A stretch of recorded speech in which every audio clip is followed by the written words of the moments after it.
কি ছেলে জন্ম দিয়েছেন, কি কুলাঙ্গার জন্ম দিয়েছেন। জন্ম দেওয়ার সময় গলা টিপে মেরে দিতে পারলেন না। আমি ইজাজের মাকে বলবো, ইজাজের পরিবারকে বলবো, সেই পশুর গর্ভে ইজাজ জন্ম হয়নি, কোন কুত্তার গর্ভে ইজাজ জন্ম হয়নি, কোন মায়ের গর্ভে জন্ম হয়েছে। সুতরাং সেই মায়ের চোখের পানিটা ইজাজের মনে রাখা দরকার। ইজাজ সাহেব যদি মনে করে মমতা ব্যানার্জির পা চাটবে, তৃণমূলের পা চাটবে, ওর পা চাটা আমরাও বার করবো। ইজাজের পরবর্তী প্রজন্মের হয়তো ক্যান্সার রোগ হবে, বাড়িতে ক্যান্সার রোগ জন্ম হবে, মানুষকে এই ধরনের কাঁদাবে, ক্যান্সার রোগ জন্ম হবে। হয়তো তোমাদেরই হয়ে যেতে পারে মা, এই মায়ের অভিশাপে। কারণ কেউ ইচ্ছা তাই করে।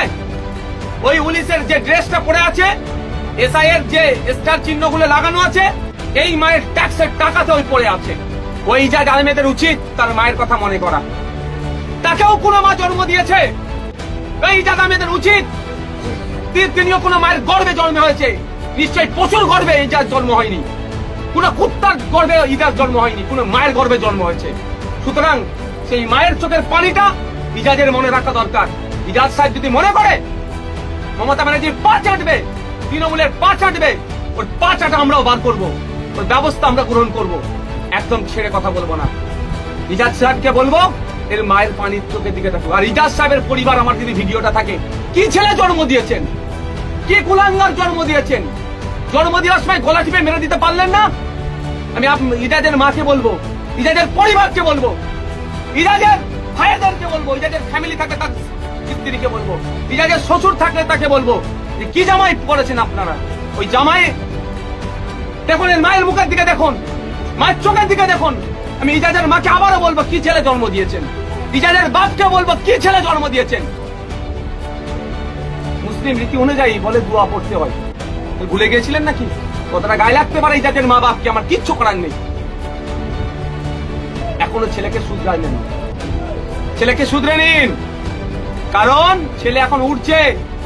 ওই রকম এসপি লেভেলের অফিসারকে জব্দ করে দিচ্ছি আমরা, ডিএসপি লেভেলের অফিসারকে আমরা জব্দ করে দিয়েছি।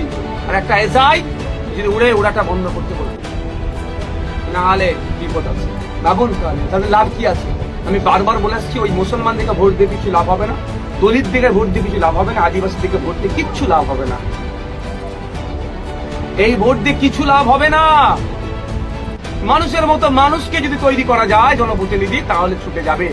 দুর্গাপুরে গরু নিয়ে যাচ্ছিল, উগ্রবাদীরা আক্রমণ করলো, সেখানে নওশাদ সিদ্দিকীকে যেতে হচ্ছে। বিদ্যুৎ মন্ডলকে খুন করলো, তার মায়ের পাশে দাঁড়াচ্ছে, আইনি লড়াই তার জন্য চালানোর চেষ্টা চালাচ্ছে, সেই নওশাদ সিদ্দিকী যাচ্ছে। পুরুলিয়ায় দলিত আদিবাসীদের উপর আক্রমণ হচ্ছে, নওশাদ সিদ্দিকী চলে যাচ্ছে। চোপড়াতে আদিবাসী শ্রমিকদের উপর আক্রমণ হচ্ছে, নওশাদ সিদ্দিকী চলে যাচ্ছে। এখানে মুসলিম মায়ের উপর আক্রমণ হলো, তার বাড়িঘর ভাঙচুর হলো, ছুটে আসছে নওশাদ সিদ্দিকী। সুতরাং আমি বলছি আবারও, এই মুসলমান দেখে 43 জন মুসলমান বিশাল কিছু করে ফেলবে, এটা আমি অর্থ বিশ্বাস করি না। জনগণের জনপ্রতিনিধি তৈরি করতে হবে। আমি আবারও বলছি, মমতা ব্যানার্জি মহাশয়াকে বলছি, আপনার পুলিশ এসআই ইজাজের বিরুদ্ধে ব্যবস্থা গ্রহণ করুন।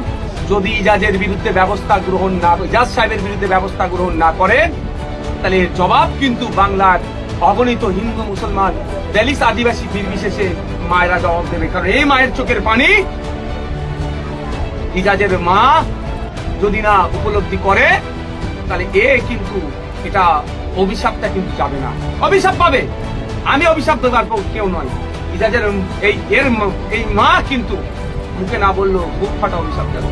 বাস্তব কথা বলছে, ছেলে বোম রেখে গেছে, আর এখানে মা ওখানে রান্না করে, সেখানে ওর মা রান্না করে, ওখানে কাঠ সরাই, ওখানে ছেলে বোম রেখে যাবে। আমি এটাও বলে যাচ্ছি, পুলিশ যদি সঠিক ব্যবস্থা গ্রহণ না করে, বোমের কথা যেহেতু ওখানে উঠেছে, এনআইএ ইনভেস্টিগেশনে আসবে, এনআইএ কে আমি চিঠি করব। দুধকে দুধ পানিকে পানি হবে। তৃণমূলের নেতাদেরকে নিয়ে রমরামা, তখন ওই এসআই কে কিন্তু জবাব দিতে হবে এনআইএর কাছে গিয়ে। আমি এনআইএ কে প্রয়োজনে চিঠি করতে পারি, আইনি লড়াই তো করবই। পুলিশ ওভার অ্যাকশন, পুলিশ কি করেছে সে লড়াই তো হবে, সাথে সাথে এনআইএ কে প্রয়োজনে চিঠি করতে পারি, ডাকতে পারি। এসব বোম যদি এই মায়ের ঘর থেকে মারা হয়, এই মাকে জেলে পাঠাবো আমরা। কি অসুবিধা হবে তোমার যেতে? এই মায়ের ছেলে যদি বোম রাখে, এই মার বা মা বাটাকে জেলে ধরে ভরে দেবো, বলবে তুলে নিয়ে যা, পুলিশকে তুলে দেবো। আর বোমের নামে একটা নিরীহ মুসলমানের বাড়িতে এসে ভাঙচুর চালাবে, আবার ঘটনা মানে টুইস্ট করার জন্য এসআই লেভেলের অফিসার আসবে, ভাঙচুর চালিয়ে গিয়ে ডাবের পানি খাবেন? আপনি তৃণমূলের নেতার বাড়িতে ডাবের পানি খাবেন? কি মদ্যপান করবেন? আমার দেখার দরকার নেই। আপনি কি অসভ্যতামি করবেন? আমার দেখার দরকার নেই। আপনি এসে যেভাবে ভেঙেছেন এর জবাব আপনার কাছ থেকে আমরা নেব। ছেড়ে কথা বলবো না। আর আপনার এসপি কে আমরা ধরবো। এজাজ সাহেব, আপনার এসপি কে ধরবো। আপনি সাবধানে থাকবেন, এটাও আমি বলে যাচ্ছি। আইনের মাধ্যমে আপনার সাথে বুঝে নেওয়া হবে। আর এজাজ সাহেবের আমার পরিবারকে বলছি, কি ছেলে জন্ম দিয়েছেন? কি ছেলে জন্ম দিয়েছেন? একটা মায়ের চোখের পানি বার করেছে অন্যায় ভাবে। এই ছেলে জন্ম হওয়ার পরে ফেলে দিতে পারলেন না? গলা টিপে মেরে দিতে পারলেন না? আমার কথাটা খারাপ লাগতে পারে, আমি এই ধরনের কথা বলি না। আজকে আমি বলতে বাধ্য হচ্ছি, ওই ছেলে এজাজের মাকে বলছি, এজাজের আব্বাকে বলছি, ওই এজাজকে জন্ম দেওয়ার আগে, আগে যদি পারতেন কি ব্যবহার করতে সেটা ব্যবহার করতে, তাহলে ওই ছেলে জন্ম হতো না। আর জন্ম হয়ে গেছে এই ধরনের ছেলে, গলা টিপে মেরে দিতে পারলেন না? খারাপ লাগছে যাদের মা বাপকে ভিডিওটা শুনলে, কিছু করার নেই। আমার মা কাঁদছে, আমি সহ্য করতে পারবো না। যদি সত্যিকারের বাপ মা ঠিক থাকে, আমি আশা করবো ইজাজকে অন্তত মা, ইজাজের আব্বা, মা, আমি মা হিসাবে ডাকছি, ইজাজের বাপ আমি বাপ হিসাবে ডাকছি, বাপ মা তোমরা ইজাজকে একটু বুঝিও। কারণ এই চোখের পানিতে ইজাজের পরবর্তী প্রজন্মের হয়তো ক্যান্সার রোগ হবে, বাড়িতে ক্যান্সার রোগ জন্ম হবে। মানুষকে এই ধরনের কাঁদাবে, ক্যান্সার রোগ জন্ম হবে। হয়তো তোমাদেরই হয়ে যেতে পারে মা, এই মায়ের অভিশাপে। কারণ কেউ পাপ করলো, কার উপরে পাপের আসবে সেটা বোঝা মুশকিল। আমি চাইবো এই ধরনের না হয়। মাকে বলবো, মা তুমি বদয়া করো না, অভিশাপ করবে না, এটা আমি অনুরোধ করছি। আইনের মাধ্যমে লড়াই করো। আমার কথাটা খারাপ লাগতে পারে, কিচ্ছু করার নেই। আমি অনেক সংযত হয়ে কথা বলার চেষ্টা করি, সংযত হয়ে কথা বলার চেষ্টা করি। আমাকে গাল দিলে, আমাকে মারলে, আমার উপর আক্রমণ হলে আমি মেনে নেবো। একটা মাকে কাঁদাবে, মায়ের চোখে পানি বার করবে, আমি মেনে নেবো না।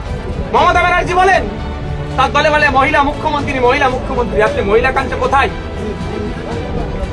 মায়ের মা মাটি মানুষের গল্প শুনাই, মা আজকে কাঁদছে কোথায়?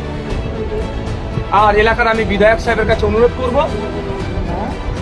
রাজনৈতিক মতপার্থক্য আছে থাকবে, এইটাও আপনি কঠোর হাতে দমন করুন। না হলে আজকে আপনি উপরে আছেন, ভালো লাগছে, কালকে আপনি নিচে আসবেন।